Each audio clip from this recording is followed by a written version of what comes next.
second is when a studio and a filmmaker is trying to figure out whether or not the movie they made is in fact funny or good, for that matter. And Kevin was in the audience, and he wrote a review that said that it was pretty good, but if they did these changes, it could be great. And the next day, I got a call from the head of 20th Century Fox wanting to know who that reviewer was, because he wanted to hire him because his notes on the film were so great that he really wanted this guy to come to work for him. Later that same day, I got a call from the Farrelly brothers, who directed There's Something About Mary, and they said, hey, who wrote that review? We want to hire him because he can make our movies better, because he's right. This is how to make this movie better. And so I called Kevin, and I said, so Kevin, how much more college do you have? He said, well, it's my final year. I said, well, do you have any idea what you want to do after college? He said, not really. You know, it's like, I don't know. I'm actually kind of worried about it. Like, okay, well, I got 2 job offers for you today. The president of 20th Century Fox and the Farrelly brothers want you, and I recommend Farrelly brothers because you'll learn more about comedy from them. And now I have Kevin Biegel, my buddy, is here with his own hit ABC show, and we get to celebrate him and the cast and this wonderful show. So, Kevin Biegel, come on up here, buddy.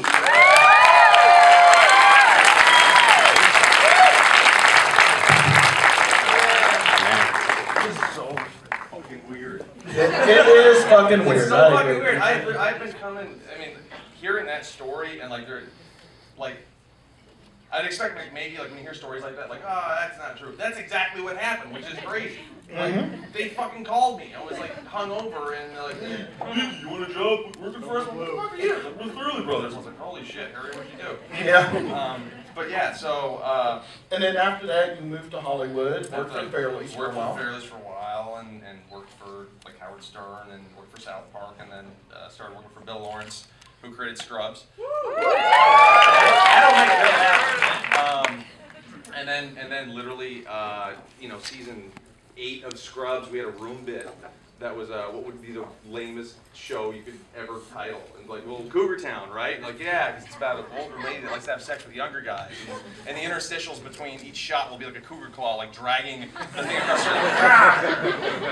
Well, I remember when you called me to say that you had like lunch over at Courtney's place, and that y'all were talking about this, and that you think you're going to do a show called Cougar Town. Yeah, I was like, yeah, I went over to Courtney's house and talked to Courtney, and Chrissy Hine was sitting over, you know, by the pool. Like, because Courtney has, like, she knows everybody in the world, which is the weirdest thing. So you go over to her house, and it's like, there's Chrissy Hine and fucking Abraham Lincoln, and like, and, but yeah, she's like, yeah, let's do a show called Cougar Town. You mean the Vampire Hunter? The Vampire Hunter, that's right. Yeah, Abraham Lincoln, yeah. That plays in this crowd. Nowhere else that'll play. Other than that, that's why I love it. So yeah, so she said yes, and we went into this is the story of how it was created. We went into ABC, and we're like, yeah, we have a show with Courtney Cox, and it's called Cougar Town. And the president then of Fox was like, oh, I can sell that. That's great. But I mean, the show very quickly kind of evolved from into something different, which is like mind blowing to me. Because honestly, like I was out in the theaters now. And like I didn't know this many people even liked the show. Like this is like so flattering. Ian Gomez is here, and Dan Byrd. Ian Gomez and Dan Byrd, come on up here right now.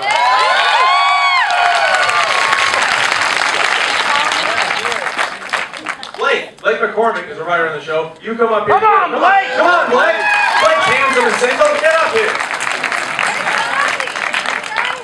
Bobby and Brian could not attend, sadly, and Josh could not attend, sadly. Josh is at the SAG Awards tomorrow, and Brian's what? Brian's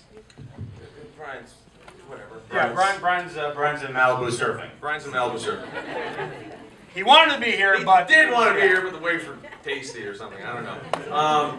So what are they going to say? So anyway, okay, here's the deal. So first off, I just want to thank everybody here. I mean, the fact that we're doing this right now literally is for you guys. Like, you know, when that is a lie. That's true. He is here only for the barbecue. That is true too. Okay. It's 50-50. Because when we came up with this idea of like showing these shows all around the country, because literally we wanted to say thank you to you guys for being so dedicated to the show. The reason that we're here, the reason we have jobs is because of you. And I cannot put into words how thankful I am for every single person to be here, that you watch the show, that you care about the show, that we had this idea to put this, to do this like little tour, and people were so enthusiastic about it. So thank you, thank you, thank you. This event is for you as a thank you for being patient with us, for putting up with the show not being on for, goddamn it, like a year now. It is coming back. It's coming back on Valentine's Day. Don't go outside.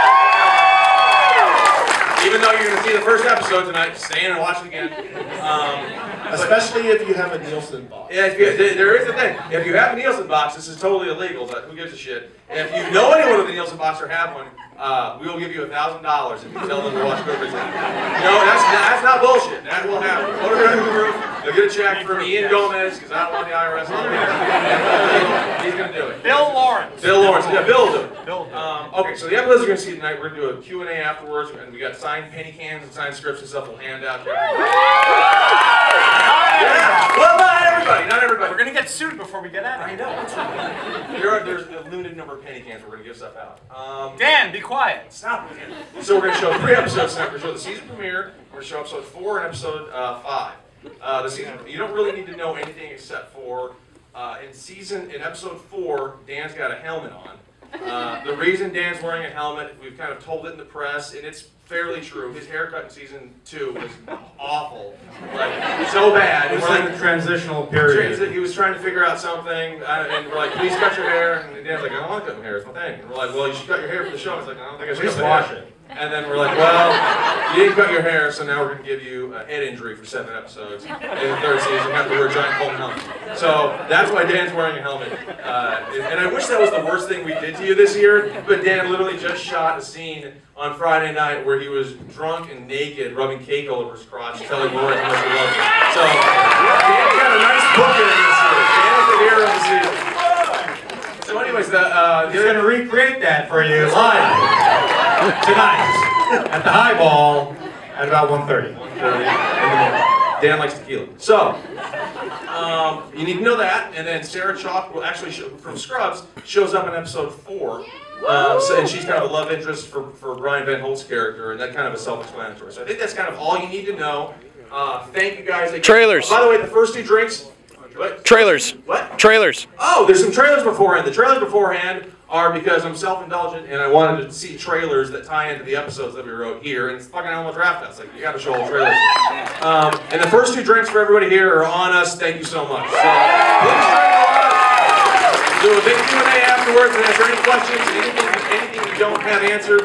Meet us over at the Highball. Curse more? Is that possible? No, wait until I curse to sound cool. That's my thing. Helps me. And also, if anyone didn't get a shirt, there's a thing going around, and put your email address on there, and send us your address, and we will send you a shirt. If you want to make sure. We'll get it on the way out. Get it on the way. We'll do that on the way out. That's for later. Watch episodes, guys. Enjoy.